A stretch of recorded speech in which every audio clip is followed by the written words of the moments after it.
இருப்பதா, அவர்களுக்கு நிகராக அந்த திடலிலே நாம் கலந்து கொள்வதா அப்படின்னு சொல்லி அங்கே ஜாதி வேற்றுமையை முன்னிறுத்தி சில பேர் அரபாவுக்கு வரவில்லை. அவர்கள் மக்கத்திலே வாழ்ந்த மிக சிறந்த குலம் என்று சொல்லக்கூடிய குலத்தார்கள் அப்படின்னு பிரிக்கப்பட்டார்கள். அப்பொழுது நபிகள் நாயகம் ஸல்லல்லாஹு அலைஹி வஸல்லம் ஏன் வரவில்லை? யா ரசூலல்லாஹ், அவர்கள் இங்கே அடிமைகள் எல்லாம் இருக்கக்கூடிய இந்த ஒரே திடலிலே அவர்கள் வந்து சேர்ந்து நிற்பதற்கு கூச்சப்பட்டு கொண்டு அவர்கள் எல்லாம் கூச்சப்படவில்லை.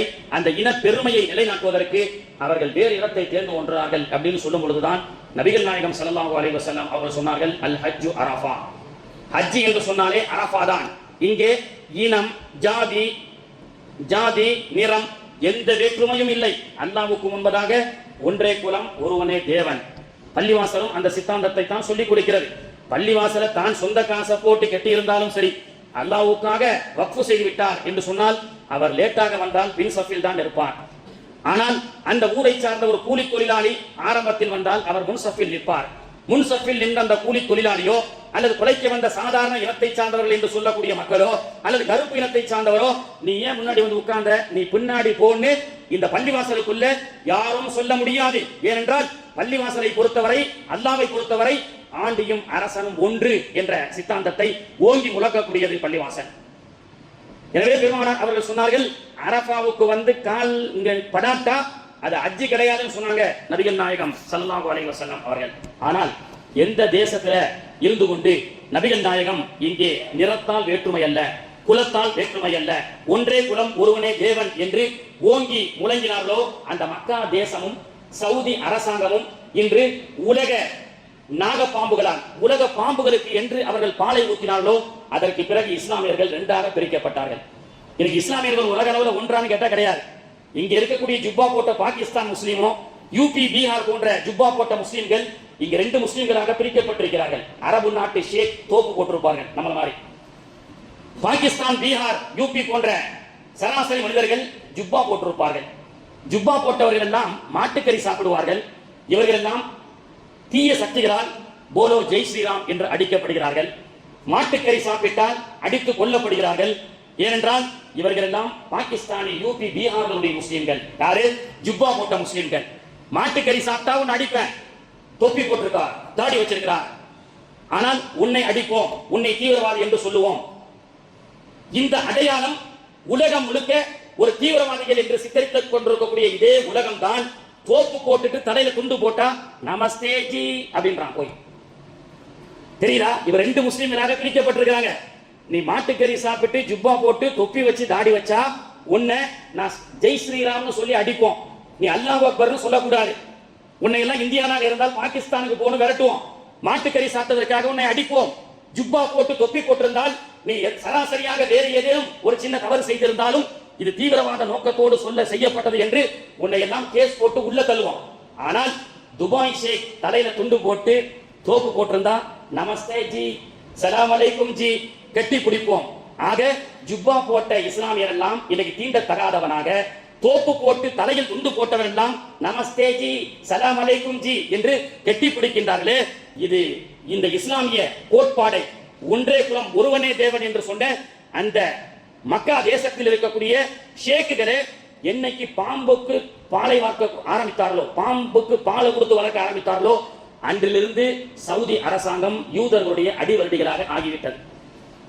1938 தான் சவுதியில பெட்ரோல் பூமிக்கு கீழே இருக்கு, கனிம வளம் இருக்குன்னு கண்டுபிடிக்கிறான். சவுதி அரேபியா வில 1938 petroleum was first discovered underground in Saudi Arabia in 1938. 38 தான் உன் பூமிக்கு கீழே பெட்ரோல் கனிம வளம் உண்டுன்னு கண்டுபிடிக்கிறாங்க. அதுக்கு முன்னாடி வரைக்கும் சவுதியை பொறுத்தவரை ஹஜ்ஜிக்காக செல்லக்கூடிய ஆஜிகள் செல்கிறார்கள் அல்லவா, வருஷத்துல பல லட்சம் பேரு. அந்த நேரத்தில் அவங்க பிளாட்ஃபார்ம் கடை போட்டு அவங்க இடத்துல வியாபாரம், திருவிழா வியாபாரம்னு சொல்றோம்ல, ஹஜ்ஜி காலத்துல செய்யக்கூடிய வியாபாரத்தை கொண்டு தான் சவுதி அரசாங்கம், சவுதி வாழ்ந்த மக்களுக்கு சாப்பாடு. ஆடு மேய்த்துக் கொண்டிருந்தார்கள். ஆடு மேய்த்துக் கொண்டிருக்கக்கூடியவர்கள் எல்லாம் இன்னைக்கு ஏர்போர்ட்லயும் ஹாஸ்பிட்டல்ல டாக்டர்களாக உருவாக்கியது யார்? ஒரு நேரத்துல நான் அன்னைக்கும் சொல்வது உண்டு, அப்துல் ரஹ்மான் சுதைசி மக்காவிலே தொழு வைக்கக்கூடிய ஒரு பெரிய இமாம். அவர் எங்கே ஓதினார்? இந்தியாவிலிருந்து சென்ற ஆஜிகள் மக்காவில் ஒரு மதரசா வேணும்னு சவுலத்தியான ஒரு மதரசா உருவாக்குறாங்க. இந்தியாக்காரங்க அந்த சவுலத்தியா மதரசாவை தான் அலிப் பேத்தே ஓதுறாரு. யாரு? அப்துல் ரஹ்மான் சுதைஸ், இது போன்ற பல உலமாக்கள். அப்போ 1938 வரைக்கும் மாடு மேய்த்துக் கொண்டிருந்த சவுதி அரசாங்கம், சவுதி மக்கள் பதுகளாக படிப்பறிவு, அலிப்புனா என்ன பேனா என்ன தெரியாது, பதுகளாக வாழ்ந்த மக்களுக்கு மத்தியில அந்த மக்களை முன்னேற்ற பாதைக்கு கொண்டு செல்வதற்கு பெரிதும் காரணமாக இருந்தவர்கள் இந்தியர்கள். டாக்டரை எடுத்துக்கொள்ளுங்கள், இன்ஜினியரை எடுத்துக்கொள்ளுங்கள். ஒரு காலத்துல மக்காவில அட்மினிஸ்ட்ரேஷன், மக்காவுடைய ஒவ்வொரு பகுதியையும் அந்த மக்களை எப்படி அந்த மேனேஜ் பண்றதுன்ற மேனேஜிங் டைரக்டராக இருந்தவர்கள் எல்லாம் தமிழர்கள் இருந்திருக்கிறார்கள். சவுதி என்று யூதர்களோடு கை கோர்த்ததோ 2000க்கு பிறகு 1998 இருந்து சவுதியில் இருக்கக்கூடியவங்களுக்கு தெரியும். முதல்ல மருத்துவத்துறையிலிருந்து இந்தியர்களை தூக்கினார்கள். மருத்துவத்துறையில அரபிகள் எல்லா வேலையும் கத்துக்கிட்டாங்க. பாகிஸ்தானும் ஆப்கானிஸ்தான்காரனையும் வீரத்துக்காக பயன்படுத்தினார்கள். ஷியாவுடைய ஒரு மிகப்பெரிய தாக்குதல் நடக்கும் என்று சிபிசிஐடிகளால் தெரியப்பட்ட பொழுது பாகிஸ்தானியர்கள் காபத்துல்லாவை நாங்க பாதுகாக்கிறோம் சொல்லி உயிரை கொடுத்து பாகிஸ்தானியர்கள் 3 நாள் காபத்துல்லா பூட்டி கிடந்தது. பாகிஸ்தானியர்கள் பாதுகாத்தார்கள். அவருடைய மிலிட்டரி போர்ஸை வைத்து வீரத்துக்கு பாகிஸ்தான்காரர்களையும், அறிவாற்றலுக்கு இந்தியாக்காரர்கள், இங்கிருந்து டாக்டர்கள், இங்கிருந்து சாப்ட்வேர் இன்ஜினியர்கள் எல்லாமே சவுதியில இந்தியாவை கொண்ட பெருங்கொண்ட அறிவாளிகள் தான். நாம் தான் அந்த சவுதி மக்களுக்கு எல்லா விதமான டெக்னாலஜி சம்பந்தப்பட்ட மெடிக்கல் துறை, இன்ஜினியரிங் துறை அல்லது தொழில்நுட்பத்துறை, ஏசி மெக்கானிக் உட்பட டிரைவர் உட்பட எல்லாமே இங்கிருந்து தான் மக்கள் அங்கே செயலாற்றிக் கொண்டிருந்தார்கள். என்று யூதர்களோடு கைகோட்டார்களோ, யூதர்களுடைய பேச்சை கேட்டுக்கொண்டு முதலிலே மருத்துவர்கள் சவுதிகளாக மட்டும்தான் இருக்க வேண்டும், இந்தியர்களை அனுப்பிவிட்டார்கள். இதெல்லாம் செய்தி. இன்ஜினியர்கள் குறிப்பிட்ட சில துறைகளை Saudi Arabia enacted a law requiring only its own citizen to work in the medical field அப்படின்னு 1998 பாஸ் பண்றான். இப்படியாக எல்லா துறையை பற்றியும் தெரிந்ததற்கு பிறகு, ஷார்ட்டா சொல்றேன், எல்லா துறையை பற்றி தெரிந்ததற்கு பிறகு இந்திய மக்களை எல்லாம் வெளியேற்ற ஆரம்பித்தார்கள்.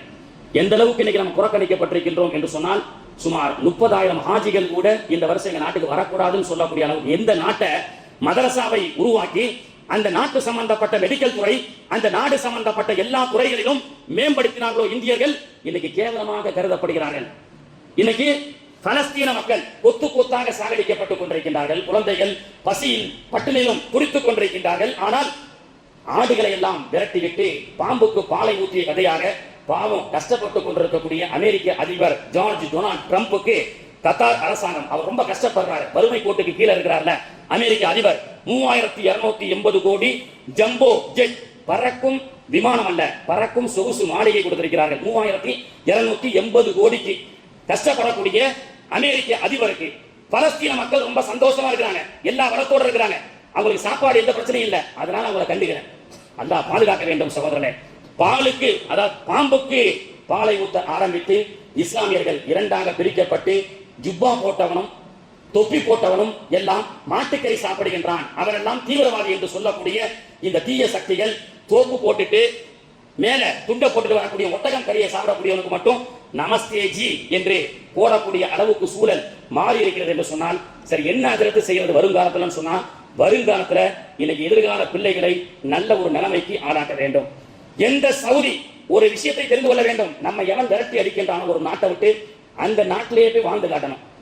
எந்த நாட்டை விட்டு விலங்கை அணிவித்து விலங்குகளை விட கேவலமாக விமானத்தில் அனுப்பினார்களோ அந்த நாட்டில் நம்ம நாட்டுக்கார மக்கள் சென்று அங்கே வாழ்ந்து காட்ட வேண்டும். இன்னைக்கு அல்லாஹ்வுடைய கிருபையில 10th ரிசல்ட், +2 ரிசல்ட்லாம் வந்திருக்கு. நிறைய பிள்ளைங்க நல்லா படிக்கிறாங்க. வந்திருக்கக்கூடிய நான் என்னுடைய பார்வைக்கு காலையில இருந்து நிறைய மாணவ மாணவிகள் எல்லாம் அந்த மார்க் லிஸ்ட் அனுப்பும்போது ரொம்ப சந்தோஷமா இருக்கு. நல்லா படிக்கிறாங்க பிள்ளைங்க. 400க்கு மேல. ஒரு பிள்ளை முதல்ல போன் பண்ணி ஹசரத் 452 மார்க்னு சொல்லிச்சு, இன்னொரு பிள்ளை 480 மார்க்னு சொல்லிச்சு. பேசிய எல்லா பிள்ளைகளுமே 400க்கு மேல நல்ல மதிப்பு எடுத்திருக்கிறாங்க. அடுத்த கட்ட படிப்பை எப்படி கொண்டு செல்வது? இன்னைக்கு படிப்பு என்பதை எட்டாக்கணியாக ஆக்க வேண்டும். இன்னைக்கு உலக தீய சக்திகள், இந்த காவி சக்திகள் இருந்து உலகத்தில் இருக்கக்கூடிய இஸ்ரேலிய சக்தி வரை போடக்கூடிய திட்டம் என்ன தெரியுமா? வருங்கால சந்ததிகளை அழிக்க வேண்டும். அதனால்தான் பாலஸ்தீன்ல ஸ்கூலா பார்த்து கொண்டு போறான். அவன் வளரவே கூடாது, சின்ன வயசுலயே அவன் அழிக்கணும். ஒண்ணு, அப்படி வளர்ந்தா அவன் படிக்க கூடாது. அப்படியும் அவன் படித்தால் அவன் நல்ல நிலைமைக்கு ஆளாக கூடாது. அப்படியும் நல்ல நிலைமைக்கு ஆளாகினால் அதிகாரம் அவனிடத்தில் இருக்கக்கூடாது. பிளானிங் ஆபரேஷன் என்பது இன்று இருக்கக்கூடிய முஸ்லிம்களை அழிக்கக்கூடிய ஆபரேஷன் அல்ல. எதிர்வரக்கூடிய 20 வருஷத்துக்கு பிறகு, 50 வருஷத்துக்கு பிறகு இஸ்லாமிய சமூகம், இந்த சிறுபான்மை என்று சொல்லக்கூடிய இஸ்லாமியர்கள் மட்டுமல்ல எல்லா சமூகமும் யாரிடத்திலும் அதிகாரம் இருக்கக்கூடாது. குறிப்பிட்ட 10-20 பேர்களுக்கு மட்டும்தான் அதிகாரம் இருக்க வேண்டும். எல்லோரும் மீண்டும் படிக்காதவர்களாக ஆக வேண்டும் என்ற திட்டம் தீட்டிக் கொண்டிருக்கின்றார்கள். அப்போ அந்த தீய சக்திகளுக்கு நாம் சவுக்கடி கொடுக்க வேண்டும் என்று சொன்னால் நல்ல படிக்கணும். அதனால இன்னைக்கு பாருங்க, இன்னைக்கு மக்காவுக்கு ஹஜ்ஜை நாடி மட்டும் விண்ணப்பம் பண்ணி நாம் என்ன செய்யறோம்? ஹஜ்ஜிக்காக நாம உம்ராவுக்காக செல்கின்றோம். இதோடு நிப்பாட்டக்கூடாது. நம்முடைய பிள்ளைகள் யூஜி பிஜி அண்டர் கிராஜுவேட் படித்தவர்கள், பிஜி எம்ஏ மாஸ்டர் டிகிரி படித்தவர்களுக்கு ஒரு நல்ல வாய்ப்பு இருக்கு.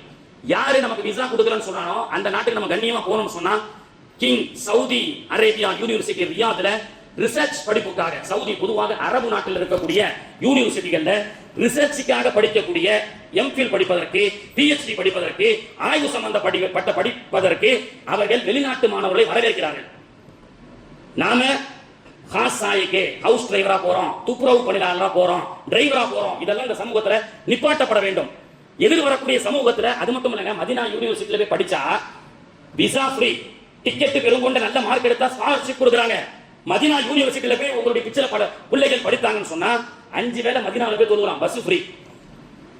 அது போன்ற யூனிவர்சிட்டிகளை ஆய்வு செய்து நீங்கள் என்ன செய்ய வேண்டும்? அடுத்து வரக்கூடிய பிள்ளைகளை சவுதியிலேயே, துபாய், அரபு எமிரேட்ஸ்கள்ல யூனிவர்சிட்டியில நிறைய படிப்பதற்குண்டான வாய்ப்புகள் இருக்கிறது. அதை ரிசர்ச் செய்து பிள்ளைகளை அடுத்த கட்டத்தில் நம்ம படிக்க வைக்க நகர வேண்டும். யூஜி பிகாம் முடிச்சிட்டாரு, சரி ஒரு கடையில் போய் கணக்கு பிள்ளைய வேலை செய், 10,000-15,000 தப்பு செஞ்சிடாதீங்க. மாஸ்டர் டிகிரி படிக்க வைங்க. அதை தாண்டி ரிசர்ச், இது போன்ற வெளிநாடுகள்ல மதீனா யூனிவர்சிட்டியில போய் படிச்சுட்டு வந்தா படிக்கும் பொழுதும் ஊக்கத்தொகை 1000-1500 ரியால். போய் டிரைவரா வேலை செய்யறவனுக்கு என்ன சம்பளமோ அந்த சம்பளத்தை ஸ்காலர்ஷிப்பா மாசம் கொடுக்குறாங்க. 5 வேளை மதீனாவில் போய் தொழுகலாம். படிச்சு முடிச்சதற்கு பிறகு அங்கே சிறப்பான வேலை. இங்கே வந்தா அவன் மேல கை வைக்க முடியாது. அவனை நீ இஸ்லாமிய தீவிரவாதி அவனை கை வச்சா அவன் கொந்தளிப்பான். ஏன்னா மதீனா யூனிவர்சிட்டியுடைய ஸ்டூடெண்ட் வந்து அவன் மௌத்தாக வரைக்கும் அவனுக்கு மாசம் மாசம் ஒரு தொகை வந்து கொண்டே இருக்கும். எந்த சமூகம் நம்மை நீ படிக்க கூடாது, என் நாட்டுக்கு உனக்கு ஹஜ்ஜிக்கு வரதுக்கு அனுமதி இல்லைன்னு சொல்றானோ அங்கேயே கெத்தா போய் படிச்சுட்டு, இதே அமெரிக்கா யூனிவர்சிட்டி இருக்கிறது, அங்கே சென்று பிள்ளைகளை படிக்க வையுங்கள். அங்கும் நல்ல திறமையான மார்க் எடுக்கப்பட்ட பல பிள்ளைகளுக்கு ஸ்காலர்ஷிப் இருக்கிறது. எவன் விலங்கு கட்டி விலங்கை கிட்ட கேவலமாக சரக்கு விமானத்திலே இந்த நாட்டிற்கு அனுப்பினானோ அதே நாட்டிலே சென்று நாம் நன்றாக படிப்போம். கூகுள் சிஏஓ இல்லையா தமிழ்நாட்டுக்காரன், அமெரிக்காக்காரன் பல கோடி சம்பளத்தை கூட தான் உட்கார வச்சிருக்கான்.